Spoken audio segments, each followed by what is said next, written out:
స్నేహితులారా, ఈ సమయాన్ని బట్టి దేవునికి వందనాలు తెలియజేస్తూ ఉన్నాను. ప్రేమపూర్వకంగా మిమ్మల్ని అందరినీ వాక్య ధ్యానంలోనికి ఆహ్వానిస్తూ ఉన్నాను. ప్రతి స్థలమందు అనే ఆలోచనను మీతో కూడా పంచుకోవడానికి ఇష్టపడుతూ ఉన్నాను కనుక దేవుని యొక్క వాక్యాన్ని మీరు ముగింపు వరకు ఆలకించాలని మీ కుటుంబ సభ్యులతోనూ తోటి విశ్వాసులతోనూ ఈ వీడియో షేర్ చేసుకోవాలని మీ ప్రార్థన మనవులు ఎట్టివైనను మరి కామెంట్స్ రూపంలో కానీ ఫోన్ కాల్ ద్వారా కానీ తెలియజేయండి. నమ్మకంగా మీ కొరకు ప్రార్థిస్తాము. ఈ వీడియో మీ ఆధ్యాత్మిక జీవితములకు ఉపయోగకరంగా ఉండినట్లయితే దయచేసి ఈ ఛానల్ను సబ్స్క్రైబ్ చేసుకునవలసినదిగా మనవి చేస్తూ ఉన్నాను.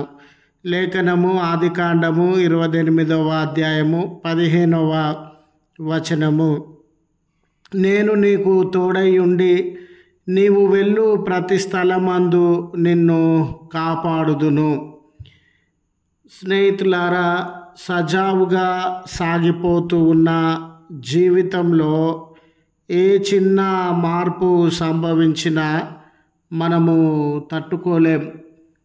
అదే రీతిగా సజావుగా హాయిగా ఏ నొప్పి ఆయాసం లేకుండా ఎటువంటి మార్పులకు కష్టాలకి లోను కాకుండా హాయిగా జీవితము ముందుకు సాగాలని ఆశపడేటటువంటి వారంగా ఉంటాం కదండి.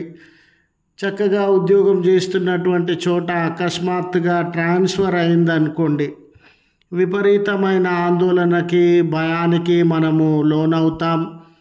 ఆ వెళ్ళబోయే నూతన స్థలంలో నూతన వ్యక్తులు, నూతనమైన పరిసరాలు, నూతనమైన వాతావరణం, ఆ రీతిగా పరిస్థితులు ఏ రీతిగా ఉంటాయో, అనుకూలంగా ఉంటాయో ప్రతికూలంగా ఉంటాయో అనే నానా ఆలోచనలకి లోనై గందరగోళానికి గురయ్యేటటువంటి వారంగా ఉంటాం.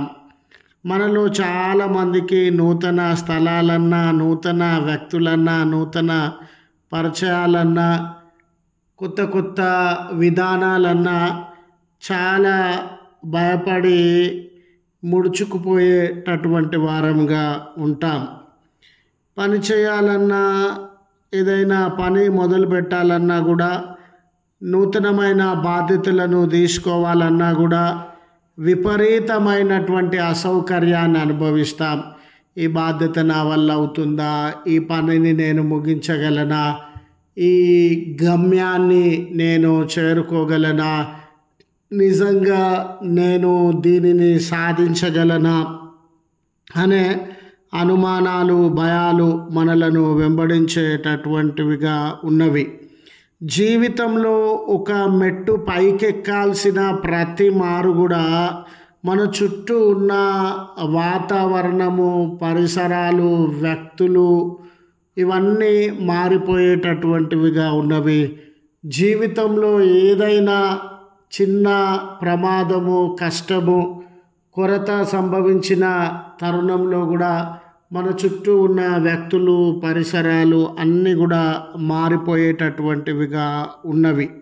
అలాంటి తరుణంలో అయ్యో నాకంతా కొత్తగా ఉంది, ఎవరు నాతో లేరు, ఎవరి మద్దతు ప్రోత్సాహము నాకు లభించడం లేదు, ఈ విపత్కరమైన పరిస్థితుల యందు నేను తట్టుకొనగలనా, ముందుకు సాగగలనా, ఎవరు నన్ను ధైర్యపరిచేవారు, ప్రోత్సాహపరిచేవారు అని దిగులునకు లోనయ్యేటటువంటి వారంగా ఉంటాం.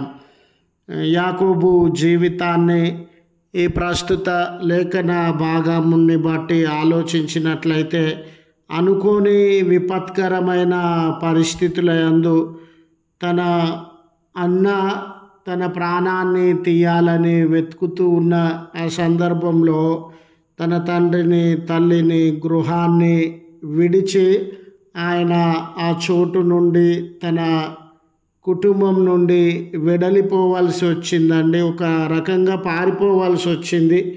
అయితే ఆయన ముందడుగు వేసినాడు కానీ ఎక్కడికి వెళ్ళాలనో తెలియదు, ఏ పని చేయాలనో తెలియదు, ఏ చోట నివసించాలనో తెలియదు, ఎక్కడ భోజనం దొరుకుతుందో తెలియదు, ఎక్కడ తనకు ఉద్యోగం దొరుకుతుందో తెలియదు. ఒక రకంగా అతడు దిక్కులేనటువంటి వాడుగా, ఒంటరివాడుగా, ఏ మార్గమో బోధపడనటువంటి వాడుగా, ఏ స్థలమో అర్థం కానటువంటి వాడుగా, దిగులుగా తన ప్రయాణాన్ని ప్రారంభించినటువంటి వాడుగా ఉన్నాడు. ఒక గమ్యం అంటూ నిర్ణయింపబడి లేదండి, ఒక చోటంటూ నిర్ణయింపబడి లేదండి, ఒక తోడంటూ నిర్ణయింపబడి లేదండి. చూడండి, గాలికి ఈ ఎగిరిపోతూ ఉన్నటువంటి ఆకు వలె తన జీవితము ఉండింది. మరి తన జీవితంలో అలాంటి తరుణంలో దేవుడు కళ ద్వారా ఆయనకు తన దర్శనాన్ని అనుగ్రహిస్తున్నటువంటి దేవుడుగా ఉన్నాడు. ఒక రకంగా ఆయన హృదయము భయంలో ఉండవచ్చు, వేదనలో ఉండవచ్చు, దిగులునకు కన్నీళ్ళకి లోనైనటువంటిదిగా ఉండవచ్చు.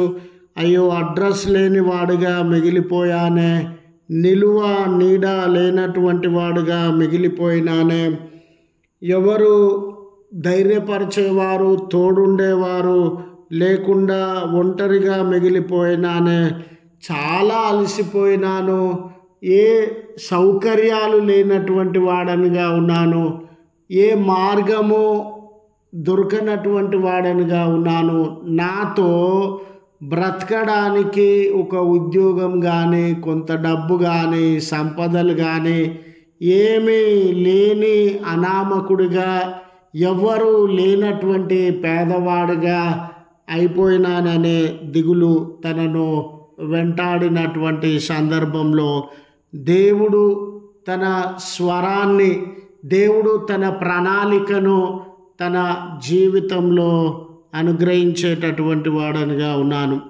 నువ్వు ఏ దిక్కు లేదని బాధపడుతూ ఉన్నావు కదా, ఎవరు తోడు లేదని కన్నీరు విడుస్తూ ఉన్నావు కదా, నాకంటూ ఏమీ లేదు, నిలువ నీడ కూడా లేదు అని భయాన్ని, చింతను అనుభవిస్తూ ఉన్నావు కదా, అటువంటి నీ జీవితంలో దేవుడు నీకు ఇచ్చుచూ ఉన్న ఆదరణ గమనించవలసినదిగా మనవి చేస్తూ ఉన్నాను. స్నేహితుడా, నేను నీకు తోడై ఉన్నటువంటి దేవుడను అని దేవుడు నీకు గుర్తు చేస్తూ ఉన్నాడు.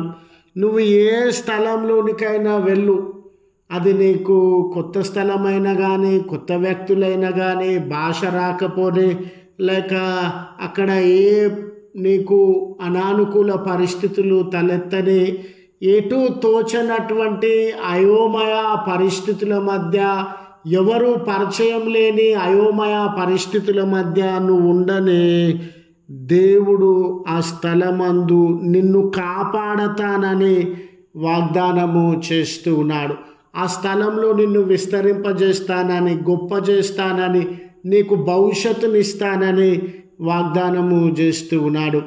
ఆ దేశం నీకు కొత్త ఉండవచ్చు, ఆ మనుషులు నీకు కొత్త ఉండవచ్చు, ఆ ఉద్యోగం నీకు కొత్త ఉండవచ్చు, ఆ వాతావరణం నీకు కొత్త ఉండవచ్చు, ఆ బాధ్యత నీకు కొత్త ఉండవచ్చు. కానీ దేవునికి కొత్త కాదండి. దేవునికి అది పరిచయమే. దేవునికి అక్కడ ఉన్నటువంటి మనుషులు, పరిసరాలు, సవాళ్ళు, కష్టాలు అన్నీ ఆయన ఎరిగినటువంటి వాడు.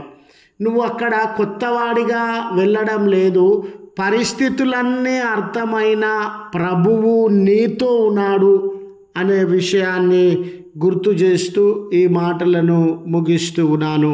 ప్రార్థించుదాము. కృపగల తండ్రి, ప్రేమగల మా రక్షక, నీ పరిశుద్ధ ఉన్నతమైన నామం నాకు వందనాలయ్యా. నిజమే, జీవితంలో ఏ చిన్న మార్పు సంభవించినా మేమెంతో ఆందోళనకి, భయానికి లోనయ్యేటటువంటి వారంగా ఉన్నాం.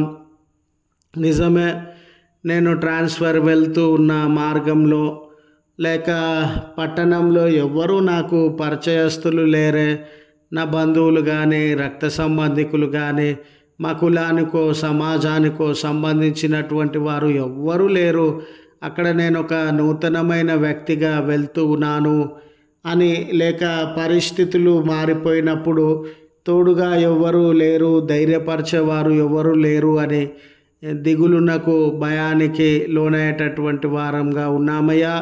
మరలా మీ శక్తిని జ్ఞాపకం చేసుకొనుచు ఉన్నాం.